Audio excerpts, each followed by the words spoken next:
ГСП онлайн. Городские новости сейчас. Суббота, 13:20. Универсальный спортивный комплекс. Первенство города по мини-футболу. Играют команды высшей лиги. Воднинская «Спарта» против Сосногорского «Кудесника». Ранее они уже встречались. В первом круге первенства победу одержали гости. Но хозяева настроены взять реванш. Первый тайм проходит на равных, счет 1-1. И это при том, что «Спарта» играют без замен. Ситуация на паркете вызывает дежавю. Тоже была такая же упорная борьба, только немножко было все по-другому. То есть их там, грубо говоря, была одна замена, а нас было почти 2 четверки. Сегодня ситуация повторилась полностью. Но вообще с «Кудесником» всегда у нас такие открытые игры, всегда много забитых мячей. То есть довольно-таки интересно. На 10-й минуте Александр Попов из «Кудесника» нарушает правила, за что получает желтую карточку. Назначен штрафной удар. Защиту ворот пробивает Дмитрий Богданов. Через 6 минут счет удается сравнять Владимиру Винокурову 2-2. Ненадолго. Через 30 секунд Дмитрий Богданов вновь выводит ухтинцев вперед.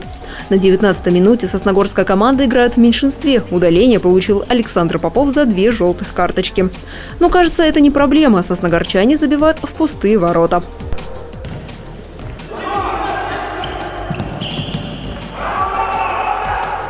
Хозяева реагируют быстро. До конца матча ухтинцы успевают забить 3 мяча. Со своей половины поля в совершенно незащищенные ворота, а также ударом головой. Сосногорск отвечает не столь красочно и лишь однажды. Итоговый счет 6-4. Победу одержала «Спарта». Не удалось многое. Во-первых, не забили свои моменты. Где-то не добежали, где-то не доиграли. Вот и все. В совокупности получилось поражение. Такое бывает. Довольны победой, а недовольны, в принципе, ничем.